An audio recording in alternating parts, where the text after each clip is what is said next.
Make sure, guys, to subscribe to Catalyst Records and leave a big thumbs up. Pakistan India को compete कर पाएगा IT industry के अंदर? Not even 20 years, or not even 30 years.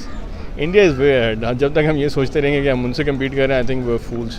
वो बहुत आगे हैं, उनके बहुत ज़्यादा इंसेंटिवाइज किया गया है, उनके पास बहुत प्रोजेक्ट्स हैं, कंपनीज हैं, ट्रस्ट है। इंडिया को compete करने में तो यही है कि इंडिया की ग्रोथ रुक जाए और हमारी ग्रोथ बढ़ जाए। भारत ने जो वैक्सीनेशन का प्रोग्राम स्टार्ट कर दिया है और वो ट्रायल से भी काफ़ी आगे पहुंच गए हैं।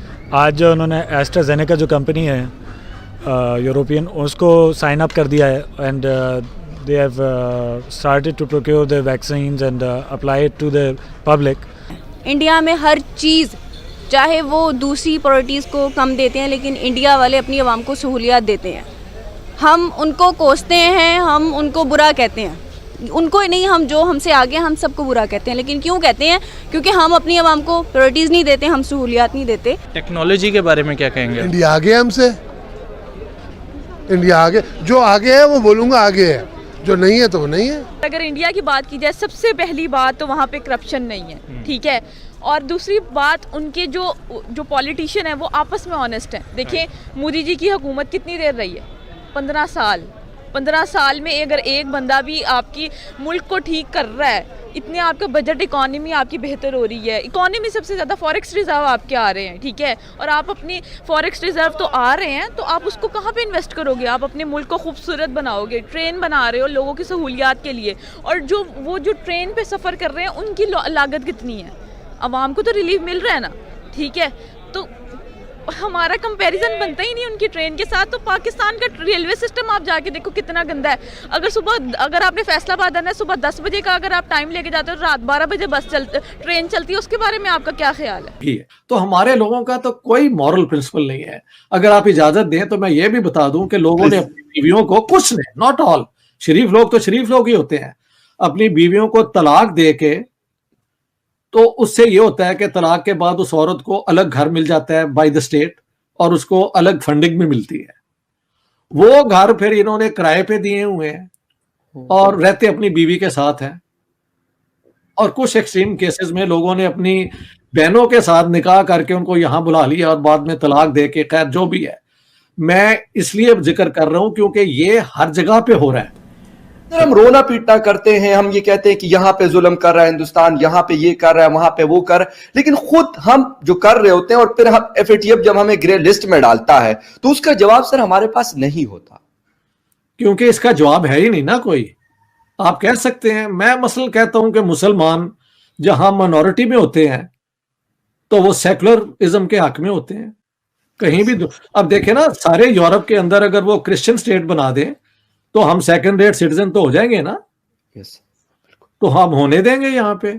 नहीं, मौलवियों से पूछे, मुझे तो छोड़े ना, मैं तो सेकुलर माइंडेड हूं। आप देखें पिछले दिनों में यहाँ पे किसी ने कुरान शरीफ को जला दिया।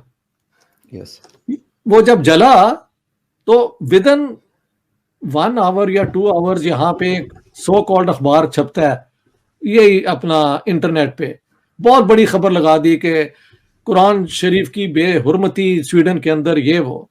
मैं उस बंदे को जानता था, मैंने उससे कांटेक्ट किया, मैंने कहा यार बात सुनो, why don't you give the proper background कि जिस इलाके में तुम रहते हो वहां पे खासे मुसलमान हैं, तुर्क, पाकिस्तानी, बांग्लादेशी, अफगान बहुत वहां पे रहते हैं।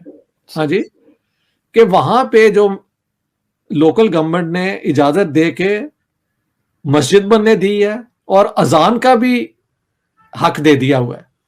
मैंने कहा तुमने ये बैकग्राउंड दी है कि हमारे यहाँ मस्जिदें भी बनती हैं और अजान के भी हकूक मिल रहे हैं?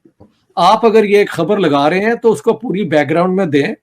मैंने कहा तुमने और तुम्हारी औलाद ने यहाँ के सिस्टम में रह के इतना बड़ा घर बना लिया है, फ्री एजुकेशन है, फ्री आपको मेडिकल एड बनती है, मिलती है सबको जो यहाँ पे रहते हैं, कभी उसका जिक्र किया है? व्यूअर्स, आज का हमारा topic, India to be the pharmacy of the world, इसके पीछे क्या वजूहात है, किसका हाथ है और किसने की कितनी मेहनत, ये सब हम जानेंगे आज यहाँ पर आए लोगों से। अगर आप अपनी आरा का इजहार करना चाहते हैं तो आप हमें बताएं कमेंट बॉक्स में। अस्सलाम वालेकुम। Assalamu alaikum. Sir, today my topic is that India is going to be the pharmacy of the world. What is your opinion about that? The pharmacy of the world. Yes. I guess not surprising. I'm from Canada, and in Canada there are many Indian doctors. ये बिल्कुल आपकी बात ठीक है कि India का जैसे ये चल रहा है फार्मास्यूटिकल के हवाले से ग्रोइंग इकोनॉमी में आ रहा है। रिसेंटली जो उनसे बड़ा उन्होंने ड्रॉबैक किया है ये कोविड-19 के लिए उन्होंने वैक्सीन के लिए अपना प्लांट एक इंतज़र लगाया है। तो अदर कंट्रीज़ भी जो उनसे है उनकी मैन्युफैक्चरिंग भी इन इंडिया से हो रही है।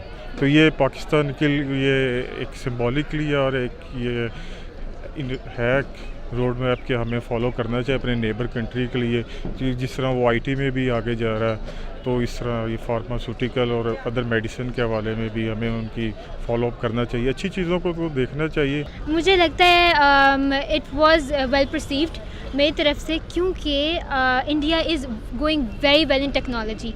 हमें पता है गूगल के सीईओ तक इंडियन हैं, तो Indians are going very up and they are doing very well.